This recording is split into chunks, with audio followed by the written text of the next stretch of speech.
High সবাইকে। আজকে আমাদের গন্তব্য হচ্ছে বসিরহাট। কেন যাচ্ছি সবটাই বলবো এই ভিডিওতে। তার আগে বলি, আমাদের ভিডিওটা যদি আপনাদের খুব ভালো লাগে তাহলে সাবস্ক্রাইব করে পাশে থাকবেন। বসিরহাটে আমাদের প্রত্যেক বছরই যাওয়া হয় বৈশাখ মাসে, কারণ ওখানে আমার হাজব্যান্ডের পৈতৃক বাড়ি রয়েছে, তার সেই বাড়িতেই কালী পুজো হয়। তো সেই উদ্দেশ্যেই বেরিয়ে পড়া, চারিদিকে সবুজ আর সবুজ। তো আমি নেমে ভিডিও করে নিলাম। এটা আরবেলিয়ার রাজবাড়ি। গিয়েই এই যে ছোট্ট জিয়া রানীর সঙ্গে দেখা, এই যে কাকা, জিয়া রানী কাকিয়া কাকিয়া করে খুব ভালোবাসে। আমি গেলে ও সব সময় আমার সঙ্গেই থাকে। তারপরেই আমরা মায়ের জন্য শ্রী আনতে চলে গিয়েছিলাম পাশের বাড়িতে। একটা আন্টি খুব সুন্দরভাবে বানিয়েছিলেন, আর ইনি আমাদের বড় জেঠিমা, যিনি বরণ করে নিচ্ছিলেন।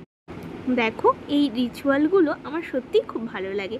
এই যে মায়ের আগমন, মা চলে এসছে, একটা বছরেই সবার সঙ্গেই দেখা হয়, খুব ভালো লাগে।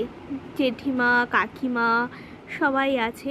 আর এই যে আমার শাশুড়ি মা, এই যে নাতনি দেখাচ্ছে, আর এর তো গল্পের শেষ নেই। খুব গল্প করতে ভালোবাসে আর তেমন মিষ্টি দেখতে।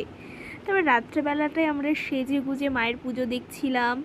এই যে আমার এটা বড় দিদি, তারপরে এই জেঠিমারা সবাই বসে আছে, সবাই খুব ভালোবাসে। এই একটা বছরই সবার সঙ্গে দেখা হয়, তো খুব আনন্দ করে নিয়েছিলাম। এটা আমার ননদ হয়।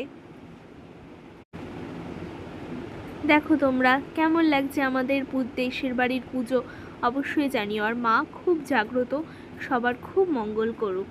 টাটা, আজকে এই পর্যন্তই। পুজো উপলক্ষেই একটু সাজগোজ করে নিয়েছিলাম, কেমন লাগছে সেটাও জানিও।